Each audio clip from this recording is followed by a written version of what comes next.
Alhamdulillah Ar-Rahman Ar-Rahim. Wassalatullahi wassalamuhu ala rahmatillahi lil alamin Habibina Sayyidina Muhammad Ar-Ra'ufir Rahim wa ala alihi al-mutahharin wa ashabihi at-tayyibin والتابعين لهم بإحسان إلى يوم الدين. اللهم يا ربنا اجعلنا يا ربنا من المتحابين فيك وحبب يا ربنا إلينا ما أحبه حبيبك سيدنا محمد واحشرنا يوم القيامة مع زمرته وتحت لوائه. اللهم يا ربنا ارزقنا التوبة قبل الموت والشهادة عند الموت والجنة بعد الموت. Amma ba'du. Yang sangat kami cintai, kami muliakan para habaib, para syaraif, cucu-cucu baginda Nabi Muhammad sallallahu alaihi wasallam, dan juga para ayahanda kami, ibunda kami, saudara-saudari umat tercinta baginda Nabi Muhammad sallallahu alaihi wasallam. Mari dengan sungguh kita panjatkan syukur kepada Allah karena malam hari ini kita dikumpulkan oleh Allah di tempat ini, dan yakini bahwa ini adalah karunia Allah, nikmat Allah, pilihan dari Allah. Kalau Allah tidak menghendaki kebaikan kepada kita, dari tadi sudah dicabut kerinduan kita untuk hadir di tempat ini, lalu kita meninggalkan tempat ini, pindah ke tempat yang dimurkai oleh Allah. Akan tapi sampai saat ini, detik ini, Allah izinkan kita, Allah beri kepada kita rasa suka untuk duduk di majlis yang semacam ini. Dan semoga seperti Allah mendudukkan kita saat ini, kelak Allah mendudukkan kita, mengumpulkan kita di surga bersama baginda Nabi Muhammad sallallahu alaihi wasallam. Permasalahan yang ada pada umat ini adalah, kalau kita cermati, kenapa di pasar terjadi penipuan, ada kebohongan. Bahkan kenapa juga terjadi permusuhan di sebuah masyarakat. Bahkan tidak sedikit juga kakak beradik berebut waris, dan seterusnya. Ini problem, permasalahan yang ada di masyarakat kita. Sebabnya adalah satu, yaitu hilangnya cinta. Tidak adanya cinta di hati kita, atau hilangnya cinta di hati seorang hamba. Dan semoga Allah senantiasa memberikan kepada hati kita kecintaan, cinta yang sesungguhnya karena Allah, cinta kepada umat Nabi Muhammad karena Allah. Ketahuilah bahwa di saat cinta ini mulai hilang, maka bergantilah dengan kebencian, kedengkian, hilangnya rasa kasih sayang, sehingga begitu mudahnya seorang hamba menipu saudaranya. Bahkan tidak sedikit tadi berebut waris, bapaknya sama, ibunya sama. Kisah Qabil Habil terulang kembali karena hati sudah tidak ada cinta. Dan bagaimana seorang itu kok hilang cinta? Karena seorang hamba jauh dari guru cinta baginda Nabi Muhammad sallallahu alaihi wasallam. Nabi adalah diutus dengan kasih sayang, dan Nabi diutus dengan cinta. Cinta adanya di dalam hati, akan tapi diterjemahkan oleh anggota tubuh, sehingga pandangan seorang pecinta adalah sejuk. Kalimatnya adalah kalimat yang indah, perilakunya adalah perilaku yang disenangi. Inilah cinta, dan harus kita hadirkan cinta.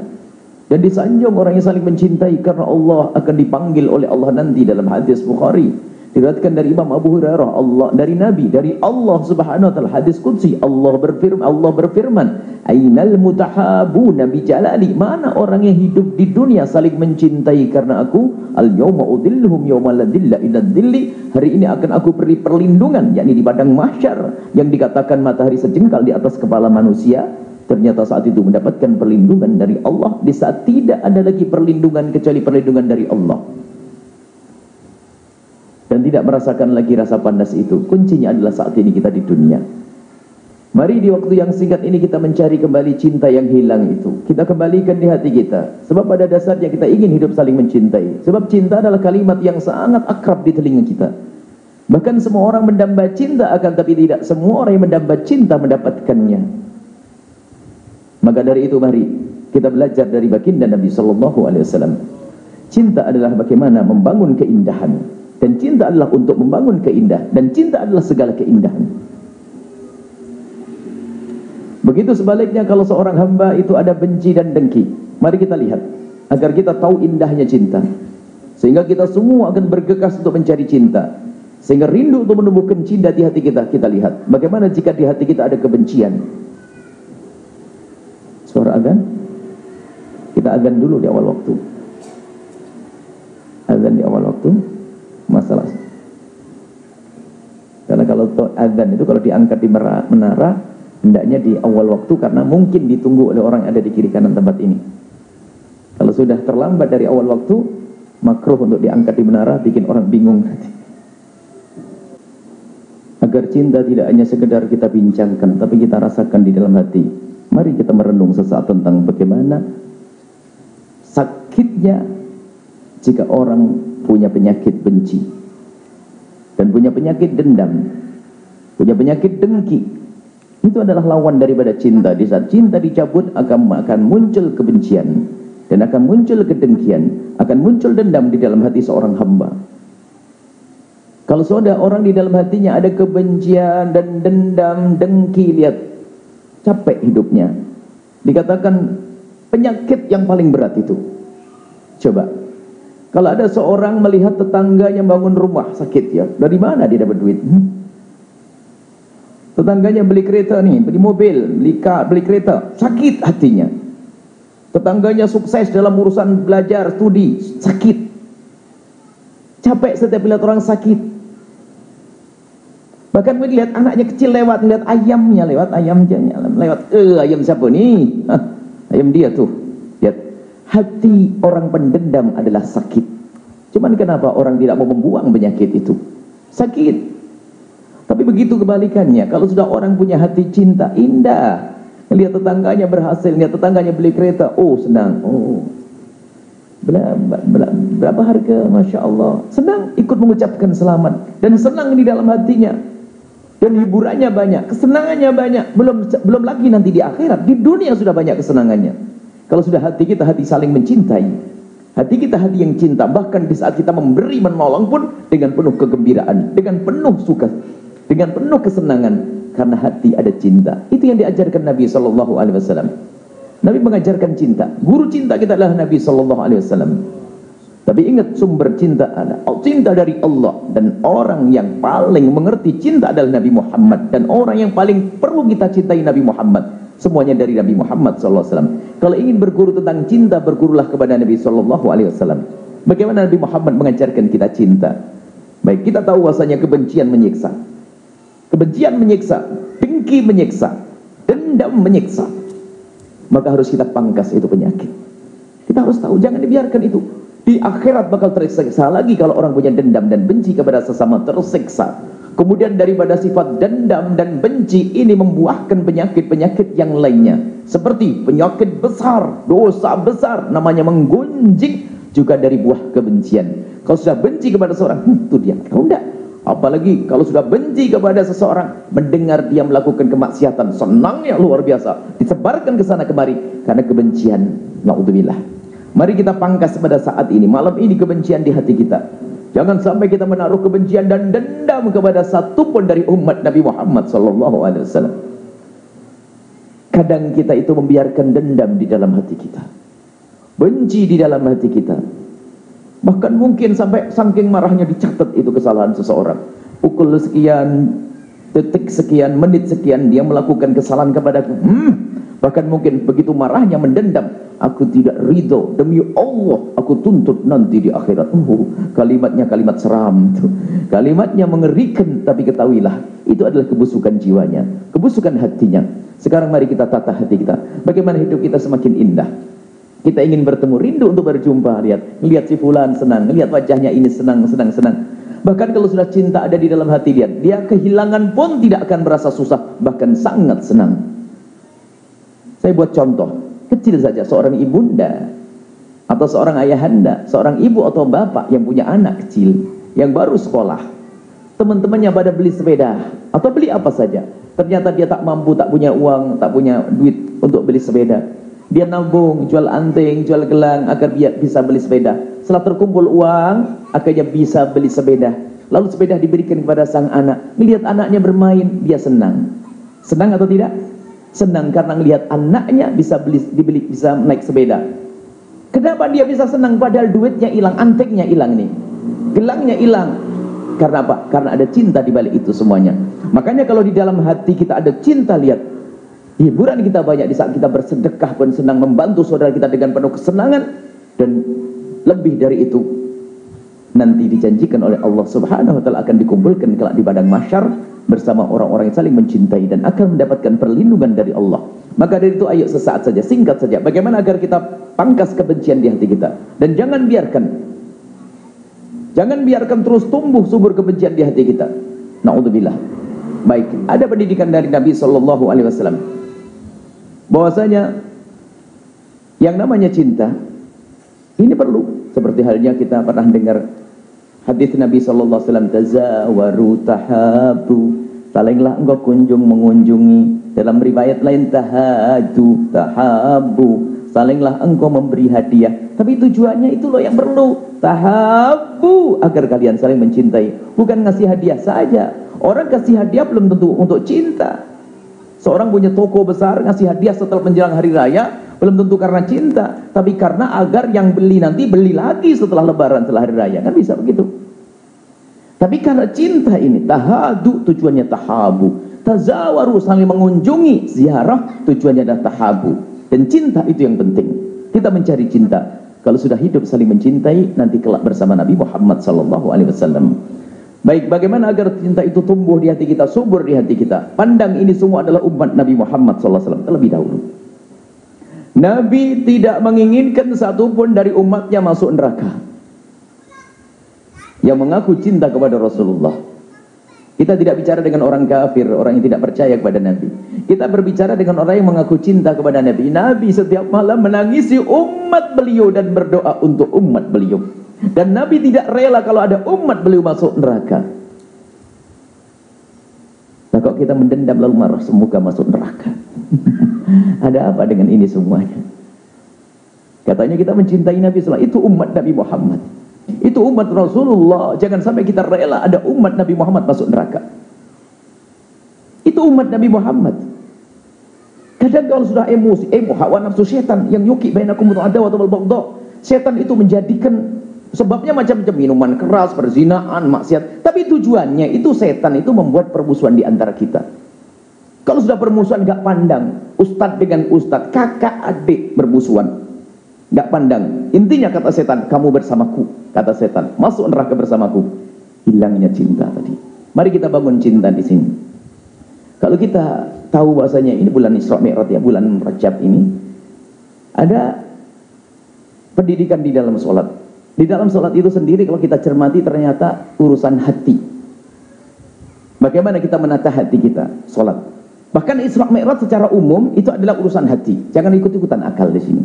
Akal tidak bisa menolak. Karena apa? Semakin hari semakin terbukti bahwasanya Isra Mi'raj adalah mungkin dan bisa terjadi, dan memang terjadi. Ini akan, tapi ternyata itu semua adalah urusan hati. Bagaimana kita mengimani dengan hati kita? Kalau orang mempertanyakan Isra Mi'raj, sebenarnya yang kropos adalah imannya. Yang bicara Al-Quran kok masih bingung bagaimana? Kalau nanti perlu pembuktian bisa rusak semuanya. Kan Quran bicara tentang kubur nanti. Buktikan, masuk kubur dulu, mati dulu sana. Jadi kalau sudah diberitakan oleh Al-Quran selesai. Allah yang berfirman selesai. Cuman kita perlu tahu bahasanya kalau kita lihat perjalanan Isra Mi'raj ternyata urusan hati. Maka ilmu ini yang diajar oleh para habaib, para ulama kita, itu istilah ilmu tasawuf, ilmu membersihkan hati. Tidak, orang kadang hanya memandaikan otaknya saja, tapi hatinya tidak diasah. Sehingga ada ilmu tasawuf, ilmu tarbiyah, ilmu suluk, ilmu membenahi hati. Ini adalah ilmu yang menyelamatkan kita. Orang mungkin punya sholat banyak, tapi kalau hatinya keropos, tidak ada ikhlas, tidak diterima oleh Allah. Bahkan mungkin orang bisa berbuat baik kepada seseorang, tapi juga menyakiti seseorang, kedolimannya. Menyakiti karena kebencian tadi di dalam hatinya. Berbuat zalim kepada yang lainnya. Penyakit-penyakit hati ini harus dibersihkan. Ini kerjaan berat ini. Sehingga Al-Imam Al-Ghazali rahimahullah ta'ala dalam kitab Ihya-nya, dia membuat bagian terakhir itu masalah urusan-urusan hati. Begitu pentingnya hati. Kadang Allah melihat hati kita. Sebab banyak orang tertipu, dia hanya memperbaiki lahirnya. Mungkin dia menghafal Quran 30 juz. Dan mungkin dia menghafal kitab fikih yang banyak. Dan mungkin dia bisa melakukan sholat semalam mungkin puluhan rakaat. Puasanya mungkin tidak pernah selesai, tidak pernah putus puasa. Dan haji umrah pun tidak pernah. Setiap tahun haji, setiap bulan mungkin umrah. Tapi kadang-kadang lupa bahwasanya hatinya belum dibersihkan. Sementara Allah melihat hati. Maka jangan sampai di antara kita tertipu dengan kebaikan kita, dan alangkah banyaknya orang tertipu dengan kebaikan kita. Al-Imam Al-Ghazali rahimahullah dalam kitab Al-Kashfu wa Tabyin, orang-orang tertipu itu bukan dari orang awam saja. Orang awam itu termasuk bagian yang akhir-akhir. Yang banyak tertipu adalah ahli ibadah. Orang yang sibuk dengan ibadah tapi lupa membersihkan hatinya, sehingga ibadahnya menjadikan dirinya semakin sombong. Ibadahnya menjadikan dirinya mudah merendahkan orang lain. Bahkan dengan itu semua ahli ibadah kadang suka menyakiti orang lain. Disebutkan dalam satu hadis, seorang perempuan diceritakan di hadapan Nabi, "Ya Rasulullah, inna imra'atan taqumul laila wa tasubun nahar." Ya Rasulullah, ada seorang perempuan kerjaannya bangun malam, salat malam. Hebat, setiap malam tahajud, di siang harinya tasumun nahar, siang harinya berpuasa. Mengagumkan ini wanita, malam harinya tahajud, siang harinya puasa. Semua orang terkagum-kagum dengan wanita tersebut. Cuman ada lanjutan cerita tentang wanita tersebut, ghairu anna laha syai'an tu'dhi bihi jiranaha wa fi riwayatin bilisaniha. Cuman sayang ya Rasulullah, wanita itu suka nyelekit kalau ngomong sama orang lain, sama tetangga. Nabi menjawab, la khaira fiha, enggak ada baiknya perempuan itu. Kalimat nyelekit tidak pernah diperhatikan karena dari hati yang kotor tadi.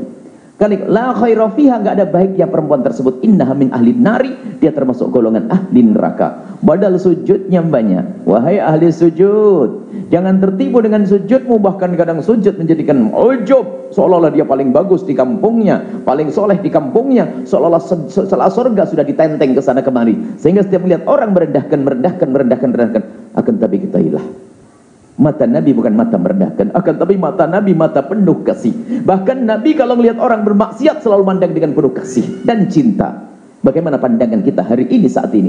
Mungkin kita melihat pinggir sana di kota-kota sana, di tempat keramaian. Mungkin kita melihat ada seorang perempuan yang tidak menutup auratnya. Mungkin kita melihat seorang pezina. Kita mungkin melihat seorang pemabuk. Kita mungkin mendengar orang yang meninggalkan sholat.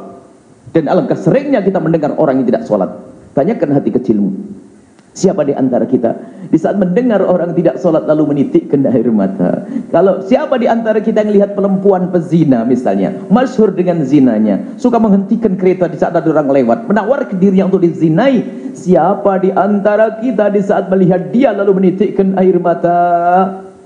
Atau kita dengan penuh kesombongan karena kita baru keluar dari majelis zikir, majelis ilmu, lalu merendahkan orang lain dengan astagfirullahaladzim, la ilaha illallah, astagfirullah bukan untuk minta ampun kepada Allah, la ilaha illallah bukan untuk zikir kepada Allah, akan tapi itu kalimat seolah-olah zikir tapi sesungguhnya telah menyombongkan dirinya. Subhanallah, la ilaha illallah, tapi sombong dengan kalimat itu.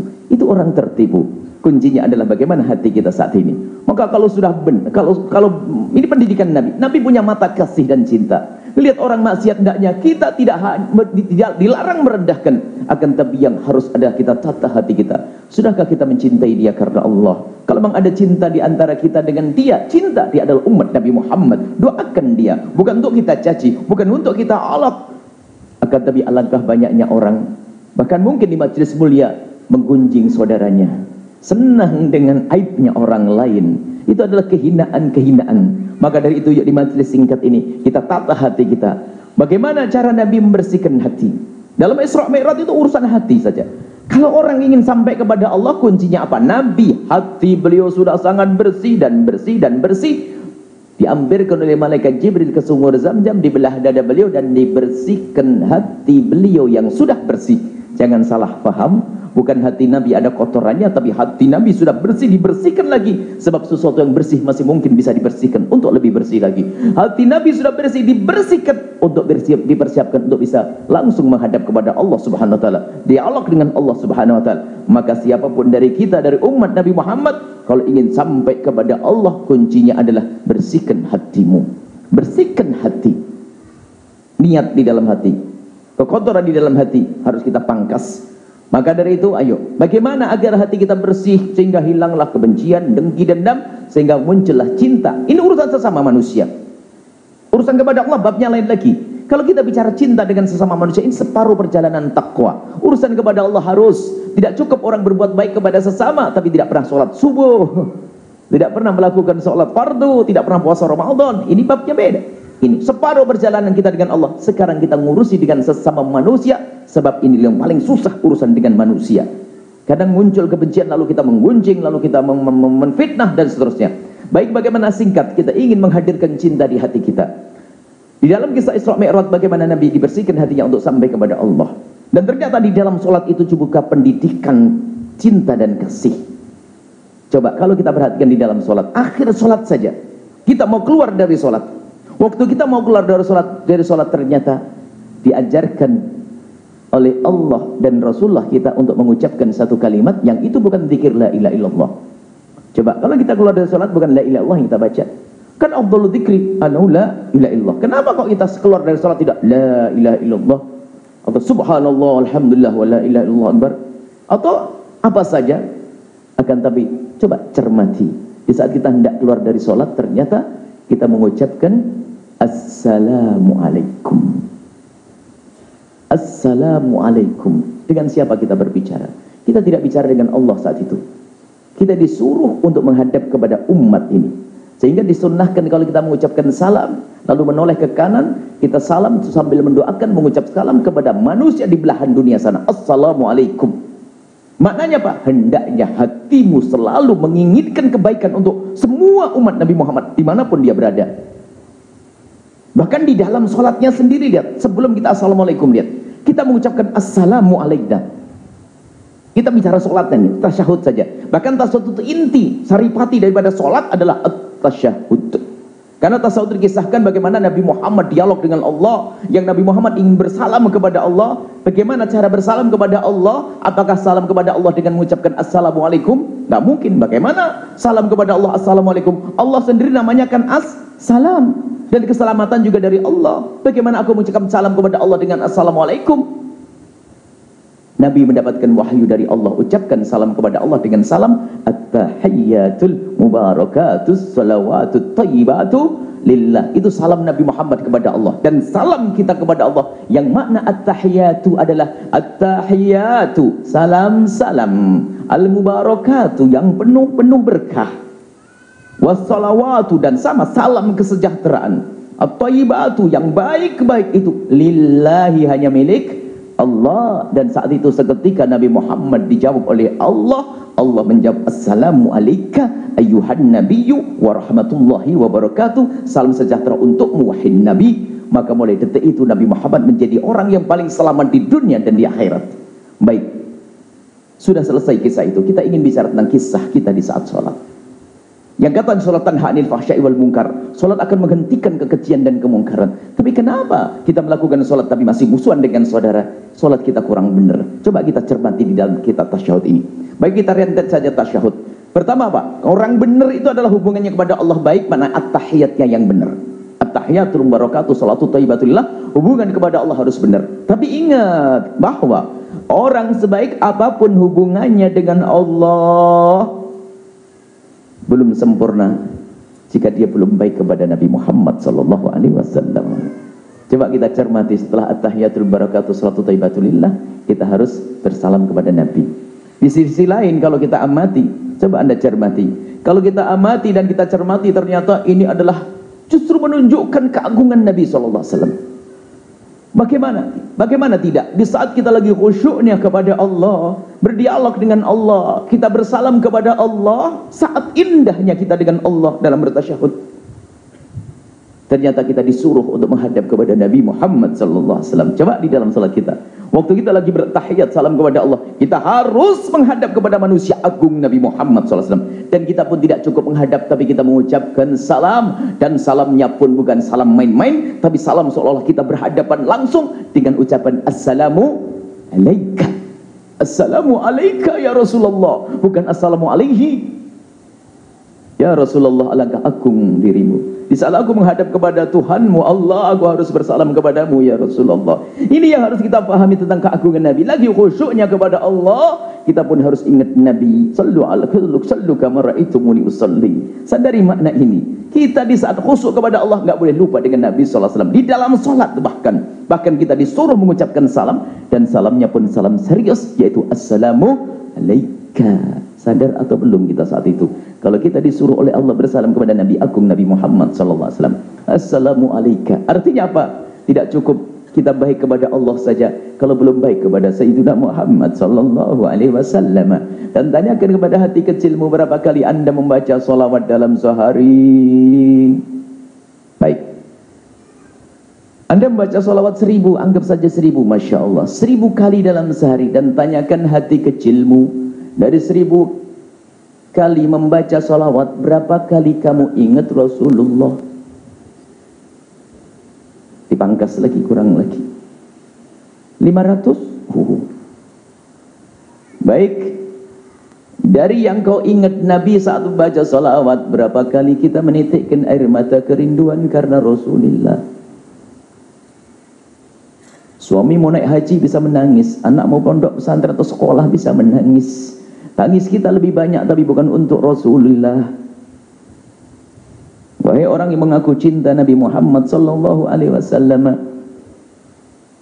tangis kita sering kita keluarkan, air mata sering menetes, tapi bukan untuk Nabi Muhammad SAW. Sayyiduna Muhammad, lihat, agung beliau, mulia beliau. Di saat kita menghadap kepada Allah, kita harus berurusan dengan Nabi. Assalamu alaika. Maka berbanyaklah baca solawat, solawat yang bermakna, solawat yang penuh arti, solawat dengan penuh kesadaran. Allahumma sholli ala Sayyidina Muhammad. Seolah-olah kita melihat Nabi. Sallu kama ra'aitumuni usalli. Salat dan bersolawatlah seolah engkau melihatku. Seolah melihat Nabi SAW. Bukan sekedar latah salawat, akan tapi kita perlu melatih ini. Ini urusan dengan Rasulullah. Dan kita hendaknya membuat dalam segala aktivitas kita sambungkan dengan Nabi. Dalam sholat saja yang kita urusan dengan Allah harus dengan Nabi. Maka biasakan diri kita itu dalam segala hal harus dengan Nabi. Mungkin Anda adalah seorang pengusaha besar yang punya kekayaan melimpah ruah, harus duduk di meja direksi sebuah kantor. Ingat Nabi Muhammad sebelum melalui aktivitas.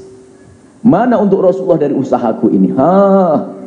Jadi pandang Nabi Muhammad sebelum kita mandang usaha kita, mandang bisnis kita, mandang perjuangan kita. Ingat Nabi, ingat Rasulullah, dan langsung ikrarkan dengan lesan dan dengan hati. Sebagian harus aku berikan untuk Rasulullah. Mungkin orang tidak punya harta tapi punya tenaga. Aku akan bekerja, dari pekerjaanku ini harus aku niatkan untuk Rasul. Bahkan semua perkumpulan hendaknya kita niatkan untuk Nabi Muhammad SAW. Pertemuan ini tidak ada artinya. Pertemuan ini tidak ada artinya kalau tidak kita niatkan ingin. Kalau kita tidak meniatkan agar kita kelak dikumpulkan kembali bersama baginda Nabi Muhammad SAW.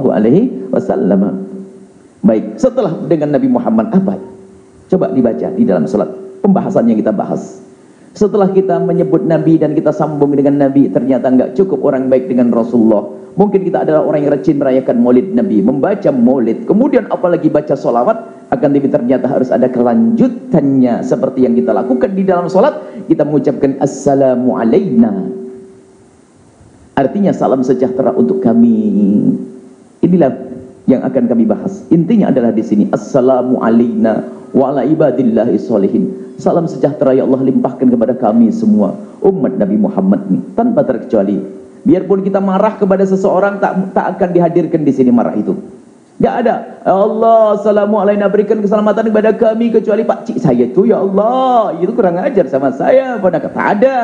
Kita Assalamu alaina, buka semuanya hati untuk siapapun dari umat Nabi Muhammad. Assalamu alaina, tak ada terkecuali di sini. Semua masuk dalam Assalamu alaina. Jadi assalamualaikum pendidikan membersihkan hati. Dari sinilah kita akan membersihkan hati. Bagaimana? Dengan mendoakan orang lain. Saya akan pertajam sisi ini.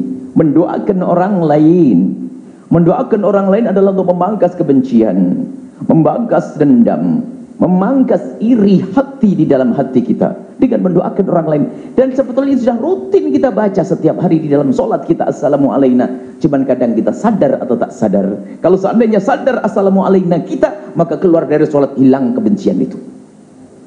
Kita perlebar makna ini. Jadi untuk menghilangkan kebencian dan dengki serta dendam di hati kita, mulailah dengan memperbanyak doa untuk orang-orang yang kita benci, orang yang kita dengki. Tetangga kita adalah orang sukses dalam bisnis, kita adalah kecil. Mungkin kita jualan, berdagang, berniaga, kita tak punya yang berdagang belanja sedikit, 1, 2, dan belanja mungkin berapa ringgit, 5 ringgit, 10 ringgit. Tapi tetangganya toko besar yang belanja pakai kereta besar-besar, ratusan ribuan ringgit. Coba yang punya toko yang dapat hasil sedikit 10 ringgit, 15 ringgit tadi, bisa tidak doa begini, ya Allah, tetanggaku yang kaya ini jadikan dia orang kaya di surga, tambah rezekinya ya Allah, tambah rezekinya ya Allah. Tokonya kecilnya, gimana saya doain orang lain, toko saya sendiri kecil. Saya punya usaha kecil, doain orang lain. Ini pengerjaan berat. Akan tapi ini adalah ujian untuk ngetes hati kita ini. Hati kita ada dendam tidak?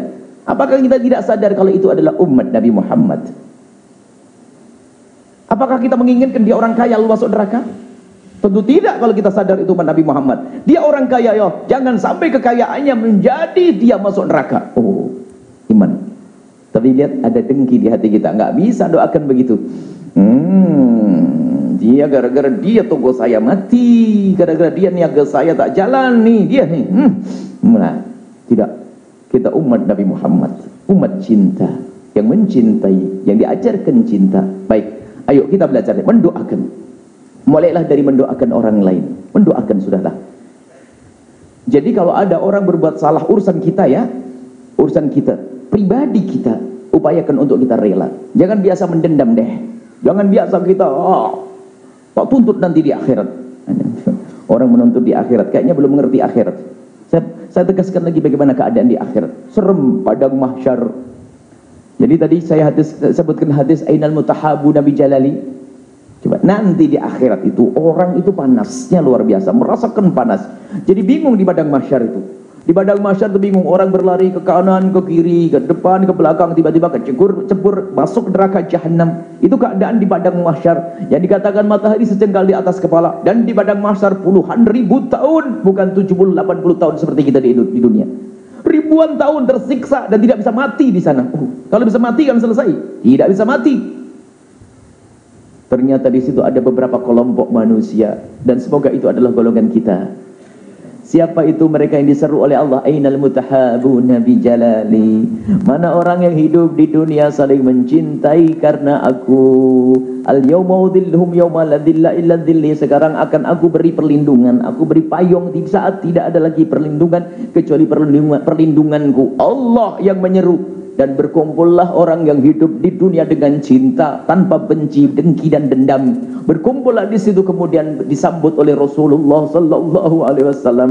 Apakah Anda tidak rindu disambut Rasulullah? Setelah disambut oleh Rasulullah, dibawalah ke telaga Kautsar dan kemudian meminum air telaga Kautsar. Bahkan sebagian meriwayatkan ada minum air telaga Kautsar dari tangan suci Nabi Baginda Nabi Muhammad sallallahu alaihi wasallam. Dan siapapun yang meminum air telaga Kautsar tidak akan haus selama-lamanya. Kemudian setelah itu meluncur menuju surga. Yang padang mahsyar katanya puluhan ribu tahun, ternyata untuk orang-orang yang hidup di dunia dengan cinta tadi, padang mahsyar dilewati seperti ma bainal zuhri wal asri, seperti antara zuhur dengan asar. Orang seperti kilat meluncur menuju surga. Semoga ini rombongan kita. Meluncur menuju surga seperti kilat. Siratal mustaqim yang katanya sangat kecil itu tidak ada lagi rasa itu. Seperti kilat lewat begitu. Pertanyaannya, di mana itu orang yang masuk tadi? Akhirat, yang berbuat salah kepada kalian, nyakiti saya, memfitnah saya. Ya Allah, sudah saya maafkan. Saya tidak mau nuntut di akhirat, capek. akhirat. Saya pengen luncur cepat bersama rombongan Nabi Muhammad. Baik, masih ada yang mau menuntut? Masih? Tidak mau, yakin ya? Tapi kurang ajar benar tuh orang. Baik, kita selesaikan hari ini. Belum tuntas kita. Kita tidak pengen menuntut, tapi saya marah. Saya ini dendam dengan dia. Kita selesaikan dendam kita dan amarah kita dalam waktu singkat ini. Baik, kuncinya adalah kita mulai dengan mendoakan tadi. Mendoakan urusan pribadi. Kalau urusan Nabi Muhammad dicaci harus marah. Ini babnya lain. Urusan Al-Quran dicaci harus marah. Tapi urusan dirimu, diambil hartamu, engkau difitnah, engkau dicaci, engkau diolok, lapangkan hatimu. Buka hati lapangan dan balas. Awas nanti malam ya. Salat tahajud 2 rakaat, hajat didoain, ya Allah yang kurang ajar sama aku, ya Allah beri rezeki yang banyak. Semoga istrinya tambah soleha, anaknya jadi baik-baik semua, ya Allah. Gitu misalnya. Saya lagi marah. Pokoknya kalau marah sama orang ancam saja, awas nanti ya, nanti habis sholat tak doain, semoga rezekinya banyak, ya Allah. Susah. Bisa atau belum kira-kira? Bisa atau tidak doain orang yang kurang ajar sama kita, yang memfitnah kita, mengambil harta kita, saudara yang berebut waris kita? Bisa tidak kita doakan? Insya Allah. Berat ya? Kalau tidak berat berarti sudah jadi wali semuanya. Sebab ini kerjaan para waliullah. Waliullah ada, dikisahkan para wali itu berkata, kalau aku harus melatih sholat puluhan dan ratusan rakaat mungkin dalam seminggu sudah beres. Tapi untuk membersihkan hati agar aku tidak dendam sama orang, saya butuh waktu 20 tahun. Berarti ini lebih hebat dari para wali ini. Langsung bisa, alhamdulillah, beres. Ini 20-30 tahun untuk bersihkan hati. Maka dari itu karena para ulama saja berat membersihkan hati, maka jangan sampai kita tidak membersihkan. Hari ini harus kita latih. Bagaimana cara membersihkan hati kita? Dengan kita membiasakan mendoakan orang-orang yang bermasalah dengan kita. Kalau kita mendoakan orang yang berbuat baik kepada kita, mah gampang, ringan, mudah. Habis diberi hadiah kemeja, habis hadiah kereta, habis doain semoga Pak Haji tambah rezekinya banyak. Itu mah minta tambah tuh. Doanya doa depan muka, di depan wajah begini tak. Doa yang hebat adalah mendoakan orang lain di saat orang itu tidak ada di hadapan kita. Khususnya itu hati bersihmu ditandai dengan kemudahanmu di dalam mendoakan orang-orang yang bermasalah denganmu. Tidak ada perlunya kita mendendam. Harus kita ingat itu umat Nabi Muhammad SAW. Baik.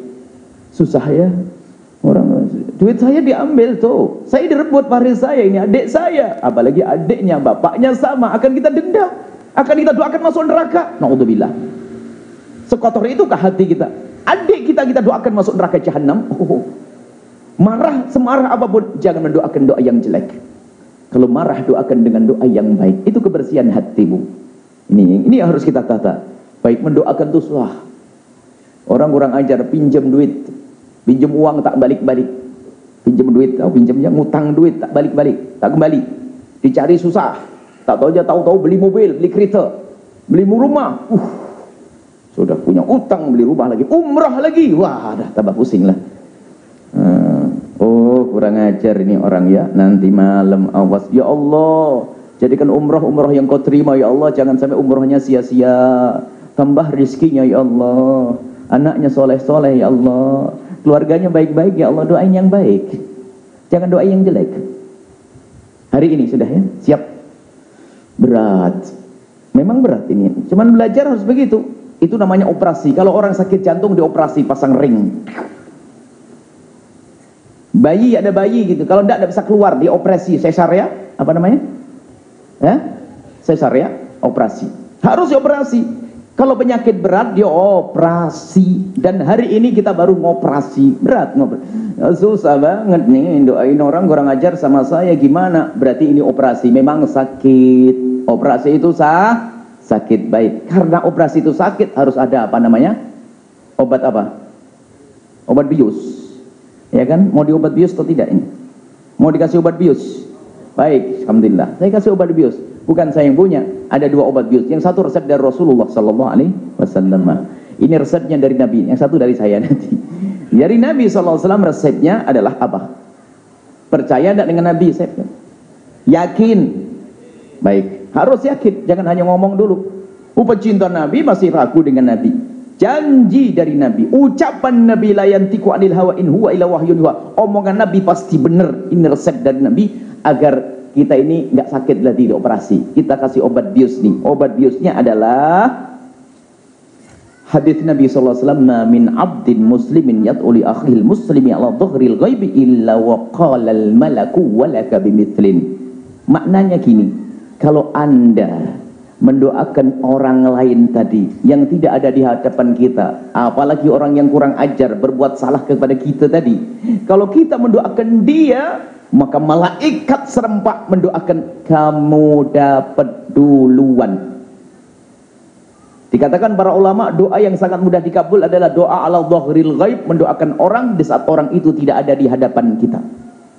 Dan itu juga tanda cinta. Bahkan jika ada dua bersahabat, jika dua bersahabat belum pernah mendoakan di saat berpisah, dua-duanya pendusta.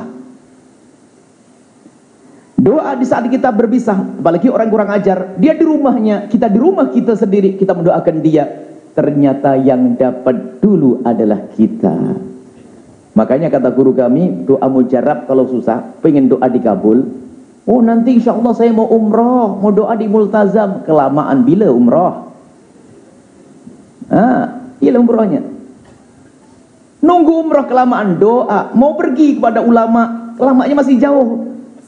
Doa di rumah kita, di kamar kita, dengan cara mendoakan orang lain. Ini doa yang sangat mudah dikabul. Bahkan dikatakan ada satu doa yang sangat mudah dikabul dan diterima oleh Allah, tapi sangat dilupakan oleh hamba Allah, yaitu doa dengan cara mendoakan orang lain di saat orang itu tidak ada di hadapan kita, khususnya orang yang lagi bermasalah dengan kita.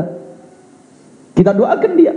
Kalau kita sudah mendoakan dia, maka ibu tidak usah doain. Biasanya kita doanya doa orang egois, doanya orang sombong. Doanya begini, ya Allah, semoga rezekiku banyak, tokoku besar, semoga anakku soleh-soleh, baik-baik. Tokonya tetangga gimana? Entar dulu nanti ya Allah, yang penting toko saya dulu. Ini doanya orang egois, makanya nggak kaya-kaya itu orang. Hatinya kotor, rusak. Biasakan dengan mendoakan orang lain. Baik, mendoakan orang lain, pastikan. Karena apa? Dengan begitu akan mudah dikabul oleh Allah. Ini adalah wasiat dari guru. Kalau pengen doa dikabul, kalau ada orang bermasalah denganmu, doakan dia dengan doa kebaikan, maka engkau yang akan mendapatkan terlebih dahulu. Ngapain doain jelek? Rugi. Kita doain baik saja biar kita dapat. Lebih dari itu, setelah kita bisa mendoakan, akan dikabul untuk kita. Maka setelah itu apa? Hati kita akan bersih. Nah kan ringan kan doainnya. Bisa aja setelah itu doain. Mulai ringan obat biusnya. Kurang dosis, kurang tinggi ya. Masih agak sesek-sesek saya ini. Bisa, tapi dikabul oleh Allah. Tapi pakai tapi-tapinya masih. Tapi itu buat bius dari Rasulullah. Amalkan, lakukan. Sudah jangan, ini katanya iman dengan Rasulullah akan dikabul untuk kita. Doakan orang-orang tersebut dengan doa-doa kebaikan untuk orang tersebut, maka Allah akan memberikan untuk kita. Wajib kita amalkan. Nanti pulang ke rumah dicatat siapa yang kurang ajar sama kita. Satu. Cuman judulnya jangan begitu, judulnya yang baik. Hamba-hamba terkasih Allah yang harus didoakan. Supaya nanti kalau anak kita lihat, tidak tahu kalau ibunya pendendam, mamanya pendendam, bundanya pendendam. Kalau ada yang lihat, oh ini orang kurang ajar sama saya, kan tak nyaman nanti. Jadi bilang yang baik-baik ya, ini ibu yang baik, saudara yang baik. Ini berlaku untuk siapa saja, ustadz dengan ustadz. Ngapain doain jelek? Hasud namanya, la hasad, kahasadil ulama. Tidak hasud seperti hasudnya para guru. Ustadz pun juga tertimpa. Orang biasa, pedagang, semuanya ada penyakit hati ini. Ngapain kita doain jelek? Doain aja yang bagus. Ya Allah, semua majelisnya ustadz sana makmur, ulama-ulama santrinya, wah rezekinya banyak, gitu saja. Majelis sana, ini kenapa dia lebih gede dari saya? Kenapa jamaahnya lebih besar dari saya? Kenapa tokonya lebih gede dari saya? Wah ini pendengki. Dan pendengki ini adalah kisah manusia di bumi berbuat jahat pertama adalah pendengki. Kisah Qabil Habil. Dari kekotoran hati sampai membunuh saudaranya. Baik, mendoakan sudah bisa ya, kita pastikan doakan. Pulang ke rumah dicatat dan jangan ditinggal. Jangan sampai tidak, harus pulang itu, belajar. Kadang susah, memang susah. Iya, iya tidak dipaksa ya Allah, semoga itu rezekinya banyak ya Allah, rezekinya banyak ya Allah, anaknya soleh-soleh ya Allah, anaknya baik-baik ya Allah. Ini obat bius yang pertama. Kurang kuat dosisnya, saya kasih dosis, tapi dosis mainan ini. Tapi ya benar juga kalau direnungi coba. Obat bius dari kami ini. Jadi gini loh Bu Pak. Nabi Muhammad, ini umat Nabi Muhammad semuanya. Mungkin kita tidak bisa melihat dia marah ya. Mungkin kita tidak bisa melihat. Kalau melihat dia tuh langsung emosi saya. Langsung saya naik hitam nih. Oh boleh. Kalau begitu jangan lihat dia. Kirim saja uang ke dia. Misalnya, Neng, Dek, atau Pak Ci, atau siapa saja, Mas, atau Bang, atau siapa. Tolong, jangan perlihatkan wajahmu kepadaku. Saya lagi marah ya. Cuman kalau kamu butuh duit, bilang saja. Nanti saya kirim duit. Jadi kalau mungkin kita tidak bisa melihat wajah, Sayyidina Muhammad pernah tidak melihat wajahnya Wahsy. Bukan karena benci di dalam hatinya, tapi Nabi teringat kisah Wahsy waktu membunuh Sayyidina Hamzah. Sayyidina Hamzah adalah paman Rasul ya. Waktu Wahsy membunuh Sayyidina Hamzah, Rasulullah ya marah sebagai seorang manusia, tapi marahnya waktu itu Wahsy belum masuk Islam. Setelah Wahsy masuk Islam, marah itu hilang, dihilangkan karena menjadi seorang Muslim si Wahsy. Tapi pun demikian Nabi tidak mau melihat wajah Wahsy. Bukan karena dendam, Nabi tidak. Karena begitu cintanya Nabi kepada Sayyidina Hamzah, maka khawatir ada apa-apa. Padahal Nabi sudah dijaga oleh Allah. Dan begitulah Nabi sangat menjaga dalam segala hal. Bukan Nabi akan berubah, Nabi tidak akan berubah. Nabi tidak melihat. Itu pendidikan buat kita. Mungkin kita tidak boleh melihat wajahnya, tapi tidak boleh marah dan dendam.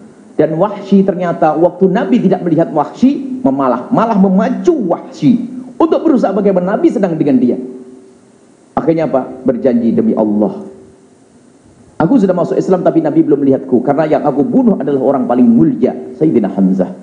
Maka demi Allah, seperti aku telah membunuh orang paling mulia Sayyidina Hamzah, aku berjanji akan aku bunuh dengan tombakku orang paling busuk pada zamanku. Pada zaman Khalifah Umar ternyata betul si Wahsy menemukan Musailamah Al-Kadzab, sang pendusta yang mula-mula Islam kemudian keluar murtad mengaku Nabi, dan ternyata persis seperti menombak Sayyidina Hamzah, ditombaklah si Musailamah sang pendusta persis, dan setelah itu terbayarlah utangnya. Senanglah Wahsy. Nabi tidak melihat tapi tidak mendendam. Kita mungkin tidak melihat wajahnya tapi jangan dendam. Tapi kalau lihat saya betul-betul marah, emosi, waris saya diambil sama dia, tapi adikku, oh saya melihat dia. Sudahlah pokoknya gini saja, kalau anaknya butuh uang kepada saya kirim deh. Pokoknya jangan nongol deh kau. Tak usah kelihatan wajahmu, boleh. Tapi jangan sampai kita mendoakan yang jelek. Nah ini resep dari saya, ini begini. Gini loh ya. Semarah apapun kita dengan seseorang, gini saja. Itu umat Nabi Muhammad lah ya. Nggak ada perlu yang kita doakan. Mungkin Anda marah sekali dia melihat wajahnya. Sudah gini saja, doain masuk surga. Ya. Agar aman begini saja doanya. Ya Allah, dia kurang ajar betul sama saya ya Allah, tapi tolong ya Allah jangan sampai dia masuk neraka, masukkan surga. Tapi tolong ya Allah, surga kan luas, tolong dia surga sebelah sana, saya sebelah sini. Yang penting saya nggak lihat. Masih nggak bisa, mati hati sudah kita ini. Kok pelit banget sama surga Allah yang luas? Surga Allah luas, jangan pelit deh. Kalau memang kita masih nggak bisa mendoakan dengan doa baik, yang benar-benar kita kotor, jangan-jangan menjadi ahli neraka, berjalan di atas bumi karena kekotoran hati kita. Ini saja mungkin insya Allah yang harus kita biasakan ya, membiasakan dengan doa dulu. Semarah apapun kita, sedendam apapun kita, hendaknya kita tumpangi dengan doa-doa kebaikan. Jangan biasa mendoakan jelek. Sebab ada orang biasa mendoakan jelek, termasuk kepada anaknya, kepada saudaranya, selalu mengutuk doa-doa jelek. Itu memang lidahnya kotor. Lidahnya busuk dari hati yang kotor, tapi hati yang bersih akan selalu keluar kalimat-kalimat bersih. Menuntut adalah diperkenankan, akan tapi lapang hati adalah kemuliaan. Dan itulah Nabi SAW mengajarkan kepada kita. Nabi kalau dipukul, Nabi sabar. Tapi kalau kita ada Nabi dicaci, beda, itu bab iman. Jangan ngomong, oh Nabi dipukul saja nggak apa-apa. Kenapa kok ada orang nyaci Nabi Muhammad kamu marah? Oh beda ini. Kalau ada orang nyaci Nabi Muhammad, babnya iman saya ini yang diganggu. Ini beda ya. Nabi sabar dengan diri beliau sendiri. Tapi kita tidak boleh sabar kalau urusan Nabi diganggu. Kita bicara tentang dirimu sendiri yang diganggu oleh orang, sabar atau tidak. Kemudian lebih dari itu, wahai ahli iman, ada hitungan nanti di hadapan Allah. Kesabaran Anda akan diganti oleh Allah. Anggap saja duit kita diambil oleh seseorang. Apakah ini percuma? Sia-sia? Percuma, itu gratis ya. Apakah itu sia-sia? Tak ada arti? Ada artinya di hadapan Allah. Akan kita petik nanti di akhirat. Semuanya diambil oleh orang dengan kezaliman. Maka ketahuilah semua itu sudah menunggu kita nanti di akhirat. Kan kita lebih senang di situ. Bahkan ingat ini, nanti di surga itu ada orang nyesel. Bukan nyesel berat itu enggak, nyeselnya begini. Yang doanya dikabul, terus melihat doanya tidak dikabul di dunia. Ternyata dikabul di akhirat. Pada ngomong, ya Allah, kenapa doaku kenapa doaku engkau kabul di dunia? Mending di dunia nggak usah dikabul di akhirat saja. Ternyata akhirat lebih indah. Yang sakit, semoga kita sehat semuanya, amin. Yang sakit lalu sabar, kemudian masuk surga nanti ngomong, ya Allah, kenapa saya punya sakit kok cuma 5 tahun saja? Ternyata sakit saya 5 tahun jadi pahala besar. Coba seumur hidup saya sakit, ngomong gitu di surga nih. Karena pahala di akhirat lebih besar, lebih enak. Yang diambil oleh saudara kita, lihat, kezaliman yang dilakukan oleh saudara kita akan jadi pahala. Akan tapi tidak cukup sampai di situ. Jangan sampai kita rela ada saudara kita masuk neraka jahanam. Itu karena dia adalah umat Nabi Muhammad. Nabi menangis kalau dengar kabar ada orang melakukan kemaksiatan. Kalau ada orang mau masuk neraka, Nabi menangis. Bahkan Nabi mencintai kepada kita lebih daripada diri kita sendiri. Maka dari itu cintailah umat Nabi Muhammad SAW. Kemudian dari umat Nabi Muhammad ada umat secara umum. Kemudian ada umat Nabi Muhammad yang punya keistimewaan khusus seperti orang tua, ini saudara, ini kecintaan khusus. Kadang orang bermusuhan tidak tanggung-tanggung musuhan dengan saudaranya. Tidak tegur sapa, pokoknya berjanji soal ini. Pokoknya kita harus masuk neraka bareng-bareng. Dengan saudaranya musuhan, tidak tegur sapa. Wah, masya Allah. Sudah begitu rajin umroh lagi. Ya Allah. Berarti dia masuk neraka lewat Mekah. Gitu. Ambil duit waris, umroh, bangun masjid barangkali. Dia lupa bahasanya urusan bermusuhan memutus tali persaudaraan adalah menghantarkan seseorang masuk neraka Allah Subhanahu wa taala. Sampai di sini tadi katanya ada sesen tanya jawab. Dipersilakan. Soalan yang pertama daripada muslimin.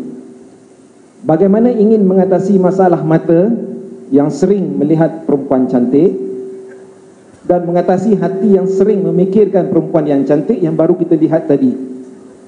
Kalau di dalam diri kita ada syahwat, maka ketahuilah Anda adalah orang normal. Allah memberikan kepada kita syahwat.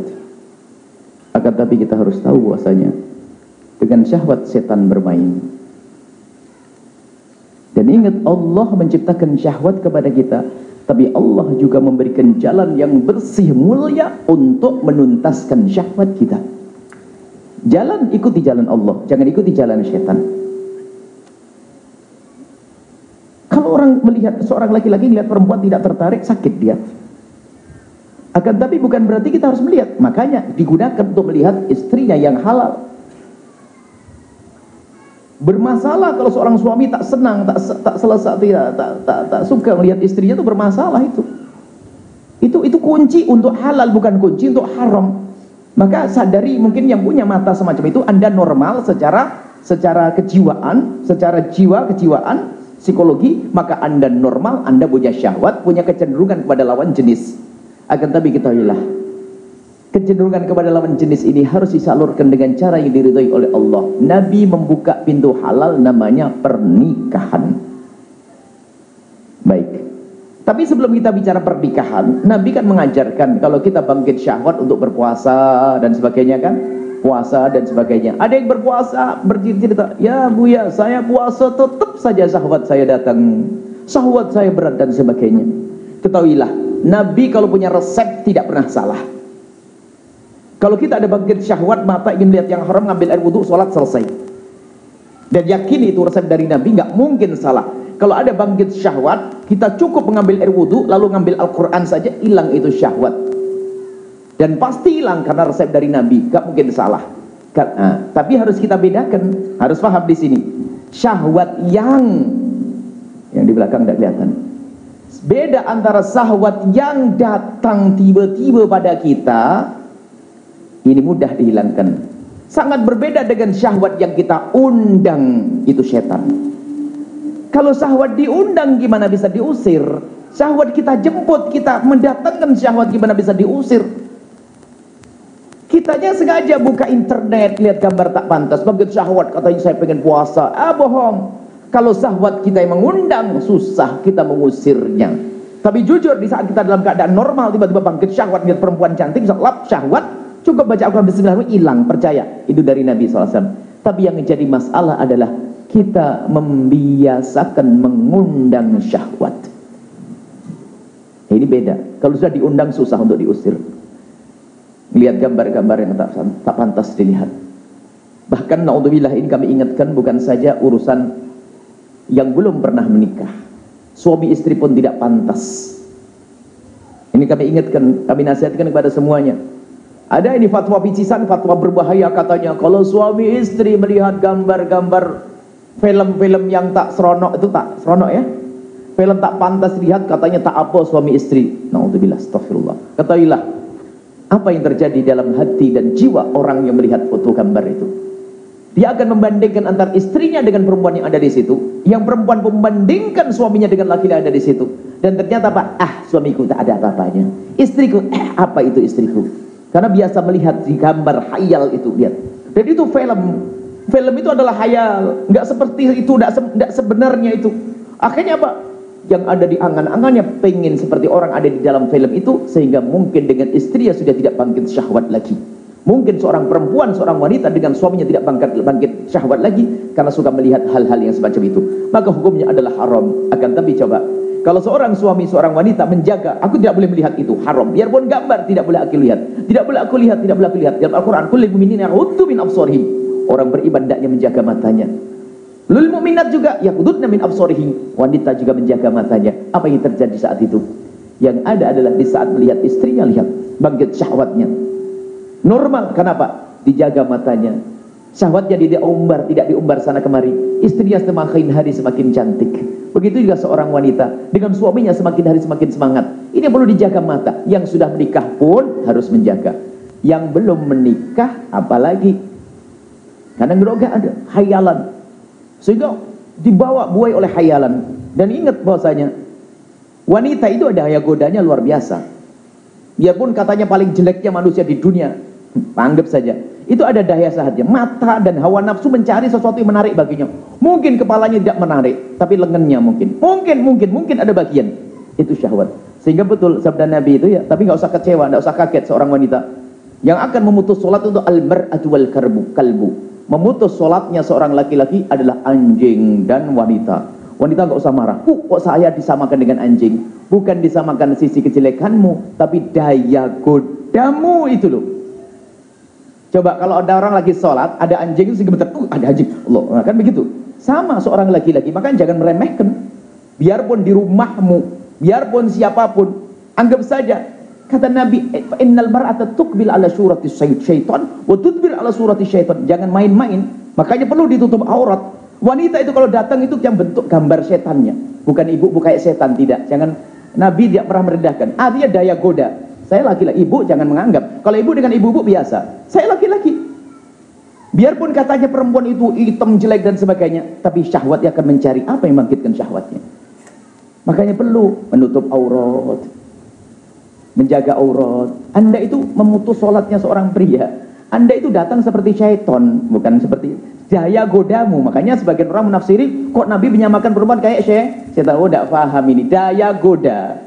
Anda itu punya daya goda, nggak dandan pun daya goda, apalagi pakai dandan. Maka Nabi menghimbau, dandanmu yang benar di rumah saja dengan istrinya, kalau keluar pakai tutup dan sebagainya. Apa? Pakai aurat, menutup aurat, pakai ini. Karena apa?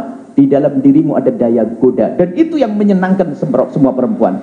Semua perempuan pengen dirinya adalah menjadi penggoda istimewa untuk suaminya. Tapi kalau sudah diarahkan ke orang lain menjadi salah. Jangan usah kaget dengan hadis-hadis seperti itu ya. Kadang menafsirinya salah. Jadi wanita itu punya daya goda luar biasa. Maka dari itu pada kaum pria jangan main-main. Melihat gambar-gambar menggoda, jangan dianggap nggak merusak hati. Sehingga membanding-bandingkan, oh itu istriku tidak kayak dia. Istriku tidak setuju. Terus berkembang. Akhirnya apa? Dengan istrinya pun sudah tidak semangat. Lah khususnya yang belum pernah menikah, naudzubillah, hayalannya luar biasa. Maka kunci pertama adalah jaga mata, paksain. Kalau lihat syahwat itu kamu normal. Maka dari itu istighfarlah, minta perlindungan kepada Allah. Jangan biasakan melihat, termasuk bukan melihat itu. Sebab melihat secara nyata ini ada mukadimahnya. Enggak serta-merta. Kalau ada seorang perempuan yang gampang kaget melihat perempuan itu sebetulnya karena pernah mengintip, melihat gambar di internet dan sebagainya. Kalau dalam keadaan normal tidak seperti itu. Karena sudah melihat jadi penasaran terus. Karena kayaknya mirip yang saya lihat di gambar sana. Terus gitu. Maka urusannya zaman modern ini. Kami berharap, ini kan hayal ya. Kalau seandainya dunia ini kembali ke tahun 1900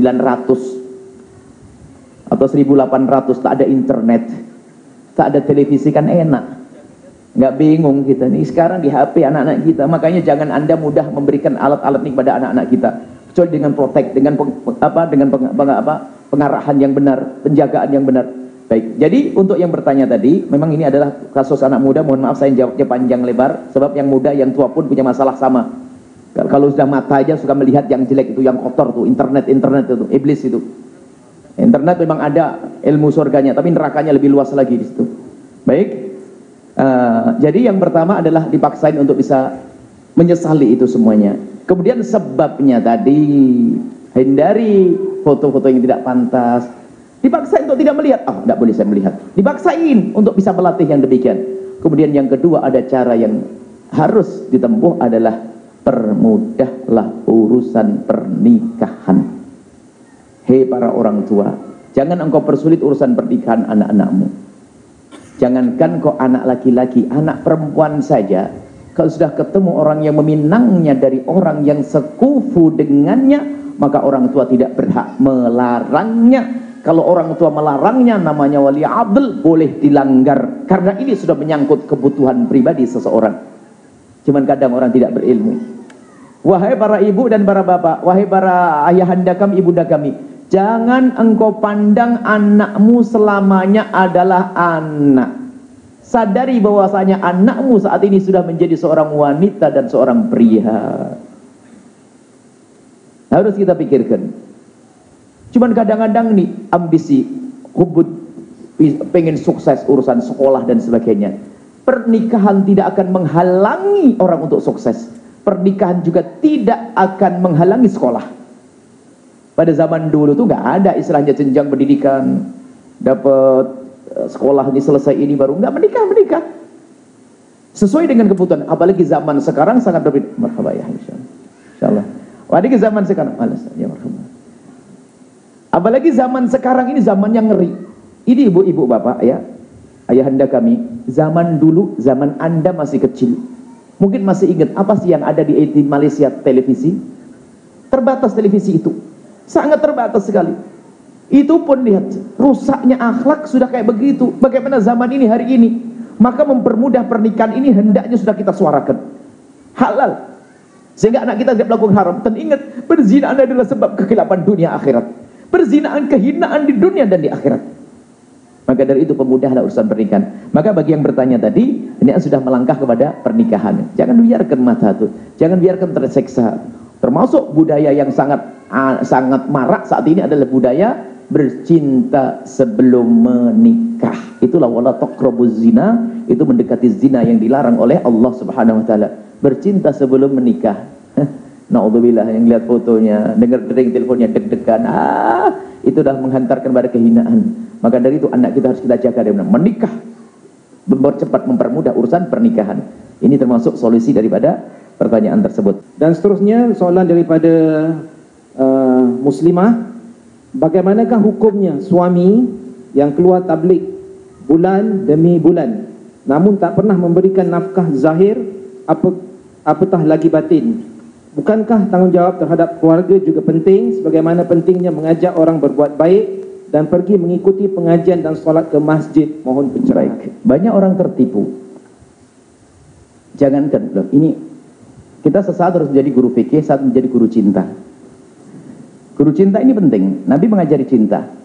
Kalau Anda punya seorang istri di rumah, ketakutan di rumah sendirian, nggak ada yang nemeni, maka tidak usah ke masjid, tidak usah menghadiri majelis semacam ini. Karena apa? Menjaga hati seorang istri.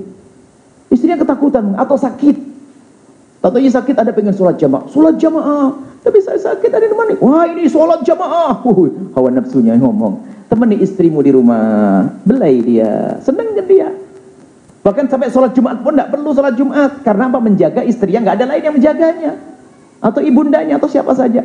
Jadi urusan dengan manusia ini penting, bukan dengan hawa nafsu. Dakwah. Kita tidak bicara tentang jamaah tabligh dan sebagainya. Kalau ada orang jamaah tabligh berdakwah keluar istrinya tidak dikasih nafkah, itu yang marah dulu adalah Syekh Ilyas, pendirinya jamaah tabligh, akan mentung orang itu. Nggak boleh, haram, kewajiban memberi nafkah kepada istri. Bahkan dikatakan dalam banyak hadis dari Nabi, kalau seorang laki-laki mempunyai uang, kemudian digunakan untuk di jalan Allah, diberikan kepada orang fakir, kemudian diberikan kepada anak kerabatnya, mana yang lebih utama? Dijawab oleh Rasulullah, diberikan kepada anak-anaknya lebih utama daripada digunakan untuk perang di jalan Allah tadi. Jadi beri nafkah ini adalah penting. Jangan sampai berdakwah ke sana kemari, ceramah ke sana kemari, istrinya suruh kerja cari duit sendiri. Ini ketuker, ilmunya yang kurang, nggak diperkenankan itu, haram hukumnya.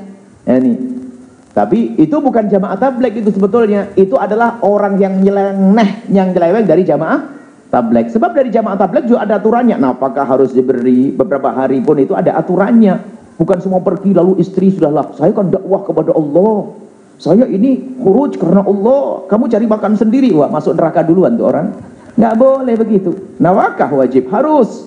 Tapi ingat, Syekh Ilyas adalah pendiri kemuliaan.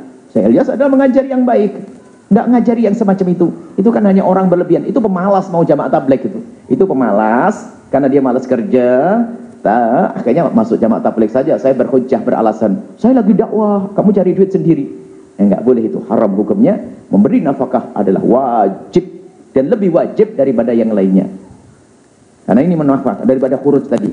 Keluar, tidak usah keluar, tapi cari nafkah itu lebih bagus. Daripada harus keluar tapi tidak memberi nafkah. Allah alam bisawab. Soalan seterusnya, apakah yang patut dibalas jika seseorang yang bukan Islam mengatakan Rasulullah SAW seorang lelaki yang pedofil, yaitu lelaki yang suka ataupun tertarik kepada kanak-kanak kerana mengawini Aisyah radhiyallahu anha pada usia yang sangat muda? Kita itu urusan Nabi Muhammad, kita harus ada marah.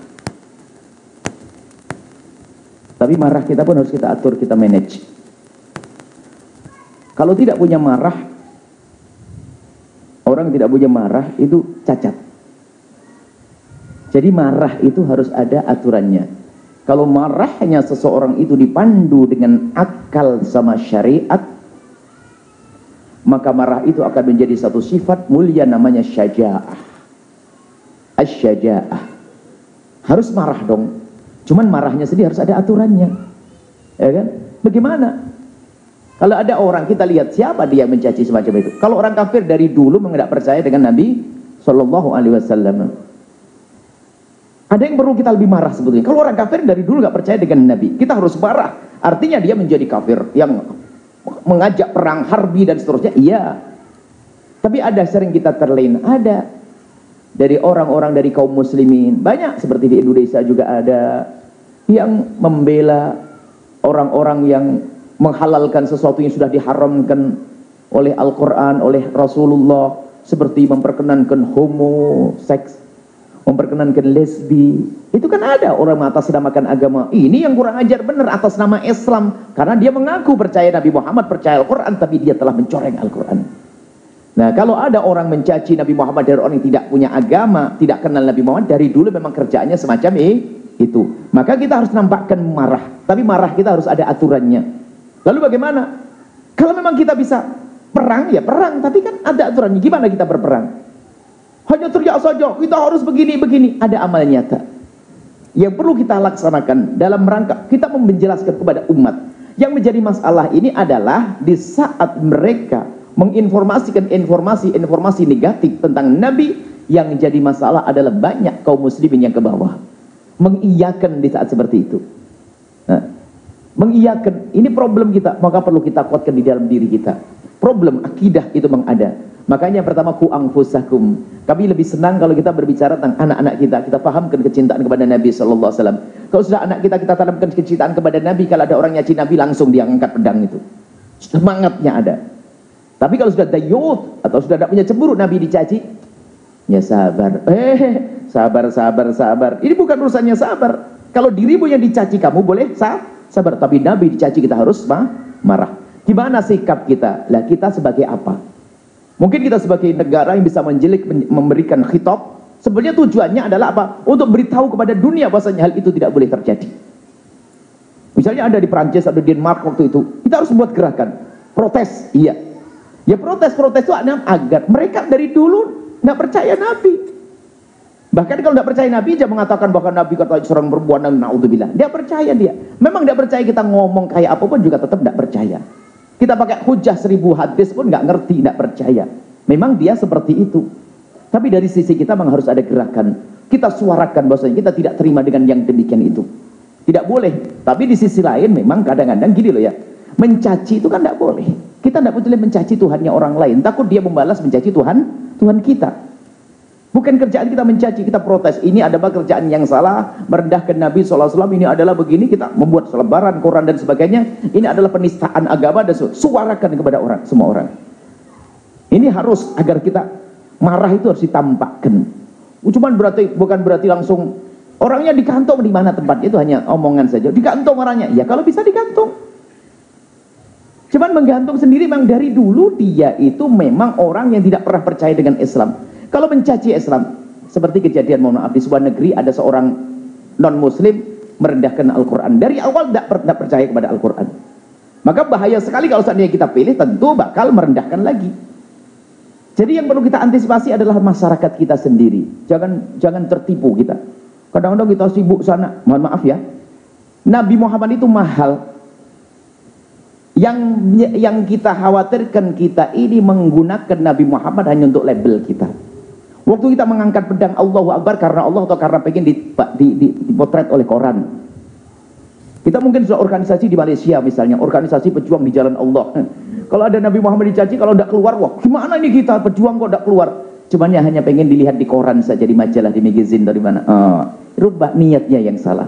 Tapi lihat, kita niat karena Allah. Harus marah itu harus ada dengan bermacam-macam cara agar orang tahu kalau umat Islam itu marah. Dan marah itu bukan marah pura-pura, tapi dalam hati kita. Coba, waktu Anda mendengar, ini pertanyaan mendasar sekali. Waktu Anda mendengar Nabi Muhammad dibilang semacam itu, waktu Anda mendengar waktu Nabi Muhammad dicaci semacam itu, Anda menangis atau belum? Pernahkah Anda menitikkan air mata di saat itu? Jangan-jangan kita hanya bohong saja, marahnya pura-pura. Kurang ajar. Nabi Muhammad dibilang seperti itu, kita tidak pernah ternyuh. Pernahkah kita menangis waktu Nabi diolok dan dicaci? Pernahkah kita? Ini perlu kita tengok hati kita. Dari sinilah marah yang benar. Kita marah, kita tidak hanya action saja. Oh, marah. Tahu-taunya kita punya perilaku juga tahu-taunya melanggar Nabi SAW. Jadi yang perlu kita tahu adalah hati kita dulu. Pertanyaan, di saat Anda mendengar Nabi dicaci, jangan bersuara dulu. Tanya hatimu bagaimana. Di saat kalau sudah hatinya terus menangis, baru boleh marah. Marahmu atas dasar cinta, bukan dasar emosi yang pura-pura. Ini kita perlu kejujuran saat ini. Baik, Allah alam bisawab. Soalan seterusnya, saya ini manusia banyak sekali dosanya, besar-besar. Banyak sekali saya cuba tinggalkan untuk melakukan dosa-dosa, tapi seringkali juga saya melakukan kembali dosa saya. Bagaimana cara untuk saya tinggalkan dosa-dosa saya? Baik, bab taubat ini kuliah khusus nanti insyaallah pertemuan yang akan datang. Tapi intinya begini. Ada dua manusia yang terkutuk. Yang pertama adalah iblis, yang kedua adalah manusia yang putus asa. Sebesar apapun dosa seorang hamba, kalau dia minta ampun kepada Allah dengan serius, Allah akan mengampuni. Jangan sampai ada yang putus asa lalu berkata, aku sudah jelek, aku sudah nggak benar, aku berzina, aku pemabuk, aku. Allah nggak mungkin mengampuni saya. Jangan berkata itu. Segeralah menghadap kepada Allah. Jadikan air matamu berderai, menangis dan bertobat menyesal.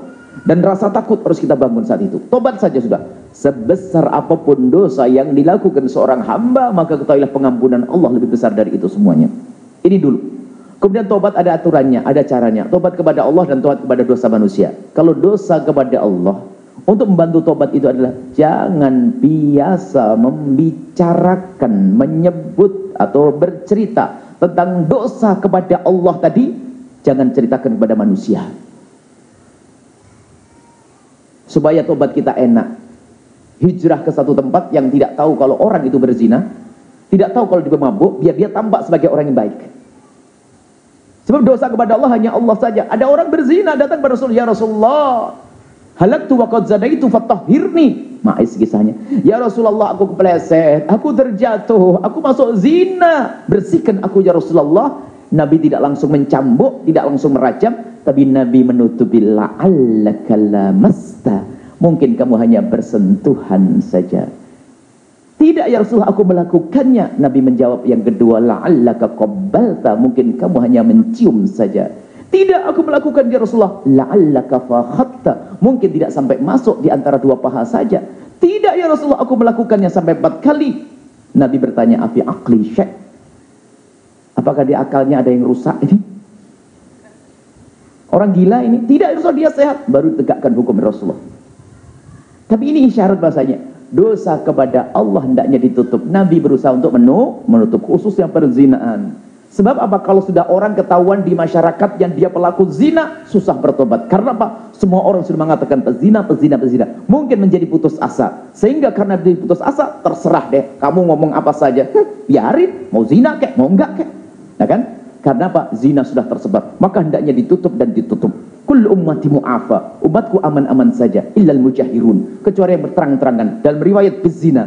Kecuali orang terang-terangan dalam zina. Atau semua dosa kepada Allah. Jadi dosa kepada Allah hendaknya disembunyikan. Jadi berperanlah seperti orang yang tidak punya dosa. Di hadapan manusia gak usah cerita. Oh aku dulu biasa mabuk 6 botol tuh. Cerita. Gak usah cerita. Diam saja.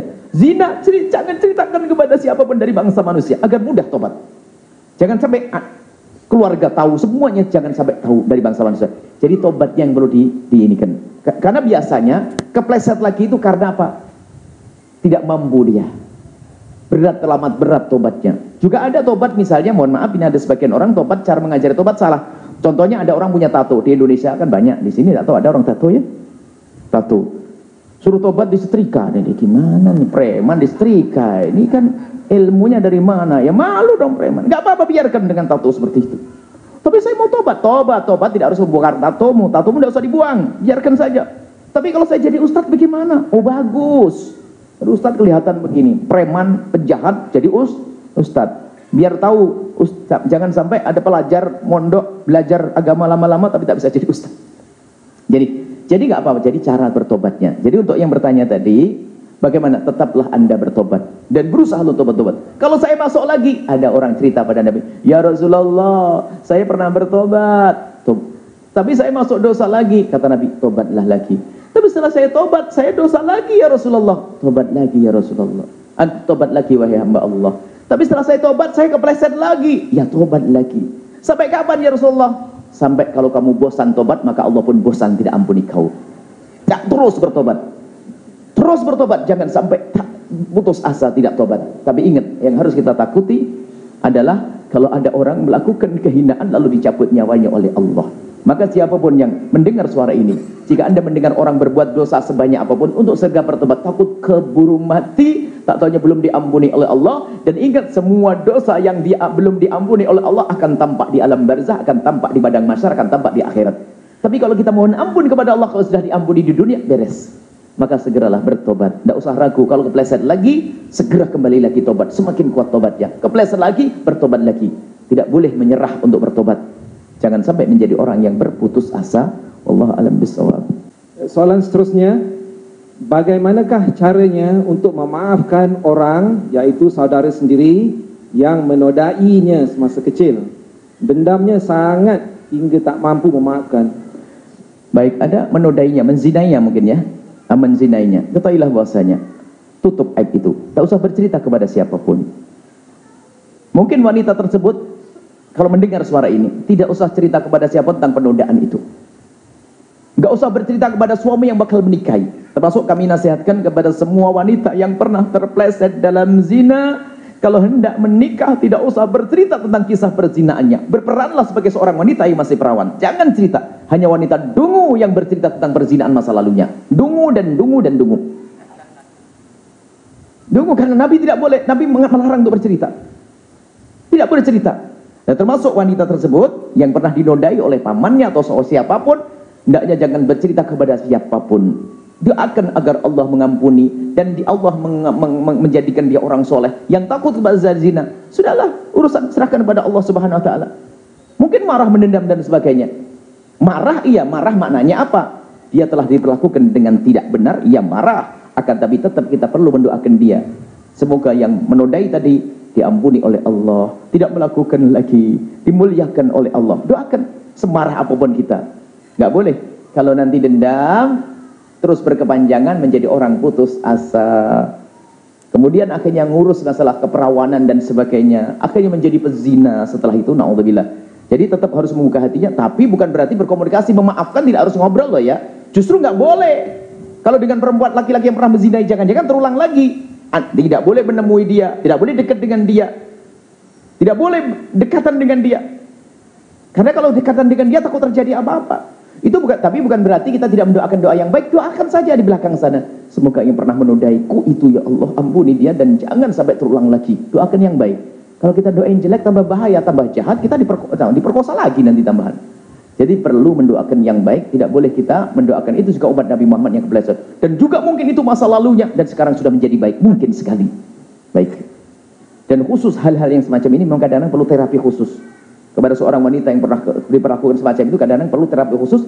Kalau tidak kadang-kadang karena lemahnya ilmu malah menjadi pezina, putus asa, cerita pada orang lain dan seterusnya. Ini ada terapi khusus dan ada pendidikan khusus untuk tobat urusan kepada Allah Subhanahu wa taala.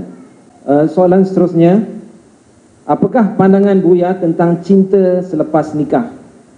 Kami ingin segera bernikah kerana nak elak maksiat dan juga nak jaga syariat, tetapi pihak keluarga tak izinkan dengan alasan ekonomi masih tidak kukuh. Baik, cinta hendaknya dibangun di atas pernikahan, bukan pernikahan dibangun di atas cinta. Ini rumus yang jangan dirubah lagi. Cinta dibangun di atas pernikahan, bukan pernikahan dibangun di atas cinta. Yang membangun cinta, yang membangun pernikahan di atas cinta, susah menikahnya. Menjadi orang petualangan cinta, mencari cinta sana kemari tak menikah nanti. Akan tapi cinta dibangun di atas pernikahan, maka cukup orang itu layak kita cintai, menikah. Tidak harus mencintai terlebih dahulu. Jadi kalau bicara cinta itu, cinta tidak serta-merta. Kalau mengatakan cinta serta-merta bohong. Cinta itu ada sangkut pautnya dengan akal. Jangan sampai dikatakan cinta itu nggak masuk akal. Cinta yang nggak masuk akal itu cinta buta. Kalau cinta itu ada akal, itu ada peran penting. Coba, ibu, bapak, ibu punya seorang anak gadis, atau ibu seorang wanita, atau adik-adik putri seorang wanita. Mungkinkah Anda bisa mencintai seorang laki-laki yang hitam, bau, suka nempeleng, jahat? Bisa enggak? Bisa enggak? Enggak bisa. Secara akal Anda enggak nerima. Karena apa? Akal enggak bisa. Jadi cinta itu ada proses yang panjang. Ada prosesnya. Ini kalau bicara cinta, ini kursus khusus bahasa cinta ini. Cinta ini ada proses pertama adalah namanya kagum. Merasa kagum dengan secara umum dia adalah baik. Oh, dia orang baik. Setelah kagum nanti ada kecenderungan. Cenderung sudah mulai memperhatikan sisi lebih khusus lagi. Sudah mulai berkhayal kalau seandainya di suamiku bagaimana ada. Atau sisi kebaikannya yang khusus. Baru setelah itu mau ngambil keputusan. Ada urusan dengan akal itu. Jangan sampai ada cinta nggak ada urusan dengan akal. Tidak ada. Makanya gunakan akal kita. Maka anak kita nih. Setelah itu marhalah yang ketiga itu sudah mulai ngambil keputusan. Aku mencintai atau tidak. Cuman kadang tidak terbaca, tiba-tiba sudah jatuh cinta. Tidak enak bahasanya jatuh cinta. Kenapa nah asmara itu kan bahasa tidak nyaman semuanya. Tapi orang paling senang dengan begitu. Ini baik. Ketahuilah bahwa mulai dari kagum dulu. Nggak ada serta-merta langsung aku cinta padamu, gila ini. Aku cinta padamu, nggak ada. Urusan syahwat iya. Penjual cinta itu, penjajah cinta bukan cinta. Urusan syahwat, pelacur, jual diri. Tapi kalau cinta perlu proses. Dan cinta ada sebab kebaikan yang kita cintai. Jadi tidak serta-merta. Maka dari itu, nggak usah khawatir. Anda nanti, kalau menikah dengan orang yang Anda belum cinta, nggak usah khawatir. Asalkan dia layak dicintai. Contoh, Anda seorang wanita, mau melamar seorang laki-laki. Jangan berkata, aku tidak cinta dia. Memang Anda belum mencintai secara khusus yang ada hubungannya dengan syahwat. Akan tapi yang penting dia layak. Dia soleh atau tidak? Soleh. Secara fisik kau lihat sendiri dia. Sementing ini secara wajar layak bisa dicintai. Setelah menikah akan tumbuh cinta saat itu. Tapi yang musibah kalau membangun cinta sebelum pernikahan bakal tertipu. Cintanya banyak cinta yang palsu, ternyata lebih banyak syahwatnya daripada cintanya. Kalau sudah menikah, ketahui syahwatnya sudah dikemas hilang. Yang ada hanya cinta. Kemudian syahwat ini menjadi kebutuhan syahwat. Sebab syahwat tidak ada hubungannya dengan cinta. Jangan dihubungkan syahwat dengan cinta loh ya. Syahwat sendiri, cinta sendiri. Syahwat yang bertemu dengan cinta indah. Sebab orang tanpa cinta pun bisa melampiaskan syahwat. Itu perempuan yang menjual diri, pelacur, itu nggak punya cinta, bisa melayani dia. Laki-laki kenal membeli perempuan, tidak ada cinta, itu syahwat. Jangan disamakan. Kemudian pertanyaan tadi bagaimana? Kalau Anda menikah, kalau ternyata orang tua belum bisa mengizinkan karena masalah ekonomi, maka tugas Anda meyakinkan kalau Anda menikah tidak bakal merepotkan, menyusahkan orang tua. Tentunya dengan cara bagaimana? Anda sendiri membiasakan hidup yang sederhana. Kemudian kalau memang masih belum mengizinkan orang tua, takutlah kepada Allah. Maka nanti dengan cara minta tolong kepada para asatid, para guru-guru mulia, untuk bisa menyambungkan lidahnya, menyampaikan ke orang tua. Sebab mohon maaf, kebutuhan yang satu ini kalau tidak dipenuhi akan terbuka yang haram. Karena ini kebutuhan yang tidak bisa diwakilkan. Dan kami serukan kepada siapapun. Kadang seorang anak melihat bapaknya tidak punya, ibundanya meninggal misalnya. Seorang anak cemburu kepada ibunya sampai ayahnya tidak boleh menikah. Ketahuilah, ayahmu jangan dipandang sebagai ayah sepanjang umur. Akan tapi pandang dia seorang pria yang butuh kepada seorang wanita. Begitu juga seorang wanita. Karena ini adalah kebutuhan pribadi yang tidak bisa diwakilkan kepada siapapun. Harus dengan cara yang halal. Maka kembali lagi, pernikahan yang harus dibuka. Ini harus disuarakan. Tidak tahu Malaysia seperti apa. Ada undang-undang pernikahan. Ya. Tapi ini harus digerakkan, disuarakan. Mempermudah pernikahan. Sambil sekolah. Saya dulu waktu sekolah nikah. Saya tidak mau pusing-pusing. Sambil masih sekolah di Yaman lagi. Yaman ya, sekolah menikah. Soalannya berbunyi begini. Bagaimanakah untuk merasai cinta kita dibalas oleh Allah? Dan saya sambung soalan yang kedua. Sukar untuk menjadi seorang yang adil. Maka antara dua cinta yang mana mesti kita dahulukan, iaitu memburu cinta Allah atau cinta Rasulullah SAW? Balasan dari Allah. Dari pertanyaan ini menunjukkan kurang apa Allah dengan kita? Apa yang kurang? Kita minta balasan dari Allah Subhanahu wa taala, berarti selama ini dia tidak pernah merasakan apa yang Allah berikan kepada kita. Selamat banyak nikmat yang Allah berikan kepada kita. Rasa kantuk kita ternyata nikmat dari Allah. Berapa banyak nikmat yang Allah berikan kepada kita agar kita bisa bersyukur. Allah memberikan kepada kita rasa ngantuk agar kita bisa enak tidur. Allah berikan kepada kita lapar, ternyata itu muqaddimah agar kita enak lahap makan. Dan ternyata Masya Allah, lihat, nikmat besar dari Allah. Air mata ini ternyata menjadi mata kita bisa kedip. Banyak apa sih? Detuk jantung, peredaran darah. Nikmat Allah termasuk Allah berikan kepada kita anak, perasaan rasa senang dan sebagainya. Teramat banyak nikmat Allah. Kita minta balasan apa lagi? Mencintai Allah itu adalah buah daripada rasa kenal kita kepada Allah, bukan berpura-pura. Secara otomatis itu kalau Anda kenal Allah dengan hati Anda bahwa Allah Maha Kasih, Allah memberikan segala karunia nikmat kepada Anda, secara otomatis muncullah cinta itu yang tidak bisa dipungkiri. Anda pun tidak bisa mengusir cinta itu. Cinta itu datang karena sebabnya tadi, sebabnya kenal. Bagaimana Anda bisa mencintai suami Anda? Karena Anda kenal. Nggak bisa ditolak karena Anda sudah kenal kebaikan suami, kelembutan suami, santun suami, penghargaan suami. Nggak bisa menolak cinta itu masuk ke hati Anda. Sama dengan Allah segala kebaikan. Mestinya begitu. Bukan kita cinta pura-pura. Aku mencintaimu ya Allah, apa yang kau berikan padaku? Kau tidak cinta saat itu. Kau belum kenal Allah.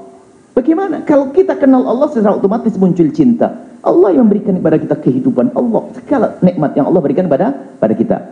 Kemudian yang kedua, cinta Allah dan Rasulnya. Yang memisah antara cinta Allah dengan Rasulnya, dia tidak kenal Allah. Dalam cinta Allah dengan Rasul, ini tidak bisa dipisahkan. Yang memisahkan tidak benar cinta itu. Maka yang mencintai Allah pasti dia akan mencintai Rasul. Bahkan dalam hadis pun digabungkan dalam satu riwayat. Salatun man kunna fihi wajada halawatul iman. 3 hal kalau Anda sudah memiliki itu, Anda akan menemukan manisnya iman. Ayyakunallahu wa rasuluhu habba ilaihi mimma siwahumma, digabung jadi satu. Hendaknya Allah dan Rasulnya lebih dicintai daripada selain keduanya. Setelah bicara cinta, huma domirnya satu, bukan siwallah wa rasulih, hendak huma. Artinya cinta kepada Allah dan Rasul tidak bisa disambung. Akan tapi cinta hakiki hanya kepada Allah, tapi cinta kepada Rasul karena cinta kepada Allah. Jangan dipisah. Orang bohong kalau aku cinta kepada Rasulullah, tidak cinta, tidak bohong, tidak mungkin, nggak bisa dipisah itu. Kalau Anda cinta kepada Allah, Allah yang menyuruh kita mencintai Rasulullah kok. Kalau kita mencintai Rasulullah, nah, pasti karena cinta Allah. Kalau cinta Rasulullah bukan karena Allah, bukan cinta yang sesungguhnya. Ada orang yang mungkin memberi penghargaan kepada Nabi, tapi bukan karena cinta kepada Allah. Karena Nabi pernah berbuat baik, merasa dibaiki Rasulullah pada zaman itu, tapi belum masuk Islam, nggak bisa, nggak cinta Allah, nggak cinta Nabi karena Allah. Kita turunkan sampai cinta suami karena Allah. Semuanya nggak ada artinya kalau bukan karena Allah, bohong. Jadi jangan dipisah yang demikian. Seolah-olah dipisah Nabi, Allah, dan Rasulullah. Rasulullah hamba Allah yang tercinta. Bukan Nabi itu jadi tandingan. Aku punya cinta khusus kepada Allah, cinta khusus kepada Rasulullah. Syirik. Kalau orang memisahkan ini cintaku kepada Allah, cintaku Rasulullah, nggak iman. Tapi cintaku kepada Rasulullah karena cinta kepada Allah. Kalau dia begitu nggak ada. Awas, hati-hati ini. Ini kadang-kadang ini termasuk orang yang suka menganggap kita berlebihan hulu, berlebihan cinta Nabi dan sebagainya. Bagaimana kok Nabi-Nabi? Orang itu kalau sudah bicara cinta Nabi secara otomatis itu cinta pada Allah. Masa kita ngomong mahabbah Rasulullah, mahabbah Rasulullah, mahabbah Rasulullah? Allah di mana? Nah, ini orang sakit yang tanya ini. Kita mahabbah Rasulullah karena dia Rasulullah. Ini ada orang mengkritisi kita ini. Ini kalau yang menyeru mahabbah Rasulullah. Ini orang kok Rasulullah, mana Allah? Mana Allah? Kayaknya kalimatnya benar. Kalau kita sudah bicara tentang cinta Rasulullah, artinya apa? Cinta kepada Allah. Nggak terpisah. Tidak mungkin aku cinta kepada Rasulullah tapi aku benci kepada Allah. Nggak ada itu semuanya. Omongan orang yang tidak sadar. Bagaimana kita bisa mencintai Rasulullah? Karena cinta kita kepada Allah. Allah tidak bisa dipisahkan. Tapi ingat, tidak bisa dipisahkan karena cinta kepada Rasulullah karena Allah yang mencoba memisahkan keluar dari iman. Mencintai Nabi secara khusus cinta kepada Nabi. Mencintai Rasulullah, mencintai Allah khusus, nggak bisa. Karena bukan begitu kasus cinta di sini. Mencintai Rasulullah karena Allah Subhanahu wa ta'ala. Jazakallah khairul jaza, kita ucapkan sekali lagi kepada Buya Yahya dengan pengisian ilmunya pada malam ini yang begitu menarik sekali, dan juga yang telah menghuraikan kegusutan di hati kita ini. Semoga kita memberi manfaat yang banyak daripada majlis kita pada malam ini. Dan sekali lagi kita mengucapkan banyak terima kasih kepada para hadirin sekalian muslimin dan muslimat yang sama-sama hadir dalam majlis pada malam ini, yang juga yang telah menginfakkan tenaga dan wang ringgit untuk melancarkan majlis-majlis kita, insya-Allah. Bismillahirrahmanirrahim. Alhamdulillahirrahmanirrahim. Allahumma salli ala Sayyidina Muhammad wa ala Sayyidina Muhammad. Allahumma ya Allah, ya Allah, ya Allah, pandang kami dengan kasih sayang dan cintamu. Amin. Dan seperti engkau pertemukan jasad kami, maka pertemukan hati kami dalam cinta karenamu. Kami mohon ya Allah, seperti engkau mudahkan kami kumpul di sini, mudahkan kelak kami untuk bisa berkumpul di surga bersama kekasihmu Nabi Muhammad. Dan kami mohon ya Allah, bersihkan hati kami dari bermacam-macam penyakitnya ya Allah. Jauhkan dari benci, dengki dan dendam. Kami mohon jauhkan kami dari benci dan dendam kepada sesama kami. Maka kami mohon ya Allah, jika ada orang berbuat salah kepada kami, jika ada orang zalim dan aniaya kepada kami, jika ada orang menyakiti kami mohon ya Allah, jadikan kami mudah melupakan. Dan kami mohon ya Allah, jangan kau hukum dia ya Allah. Siapapun yang berbuat jahat kepada kami, jangan kau hukum dia ya Allah. Yang mereka dari umat kekasihmu Nabi Muhammad, jangan kau hukum dia ya Allah. Berikan pengampunan, berikan kesadaran, muliakan mereka ya Allah. Sungguh kami tidak ingin ada umat kekasihmu Nabi Muhammad masuk neraka gara-gara kami ya Allah. Sungguh kami tidak rela ya Allah. Kami ingin mereka masuk surgamu, sebesar apapun kesalahan dan kejahatan mereka kepada kami ya Allah. Kami maafkan mereka ya Allah, dan maafkan dia, jangan kau hukum dia ya Allah. Dan kami mohon jauhkan kami dari dengki kepada sesama kami. Maka kami mohon ya Allah, jika ada orang yang kami dengki, kami hasud karena keberhasilannya, kami mohon tambahkan keberhasilannya. Dan kami mohon hilangkan hasud di hati kami. Dan jika ada orang menghasut karena keberhasilan kami mohon ya Allah, berikan kepada mereka seperti yang kau berikan kepada kami dan hilangkan hasud di dalam hatinya dan dengki di dalam hatinya. Kami mohon ya Allah, ya Allah, Engkau Maha tahu tentang hati kami semua ya Allah. Engkau tahu tentang hati kami ya Allah. Ya Allah, ya Allah, tumbuhkan cinta di hati kami ya Allah. Jauhkan dari benci dan benci dan benci ya Allah. Dan kami mohon ya Allah, ya Allah, jauhkan kami dari sebab-sebab kehinaan dan jauhkan kami dari merendahkan siapapun. Maka kami mohon ahli maksiat yang ada di kiri kanan kami, mungkin di sana ada pezina, atau di tempat ini ada hamba-Mu yang pernah terpeleset dalam zina atau segala dosa ya Allah. Kami mohon ya Allah, ampuni mereka ya Allah, ampuni mereka ya Allah. Jauhkan kami dari zina yang busuk dan Kau hinakan itu ya Allah. Dan kami mohon ya Allah, jika ada hamba-Mu yang pernah terpeleset dalam hina dan busuknya zina, kami mohon ya Allah, ampuni mereka dan tutup aib mereka ya Allah. Berikan kesadaran ya Allah, kesadaran dan bencikan kepada zina ya Allah, bencikan kepada zina dan jauhkan kami dan anak keturunan kami dari zina. Buka pintu halal untuk kami dan cukupkan kami dengan yang halal dari-Mu ya Allah. Jauhkan mata kami dari melihat yang haram ya Allah.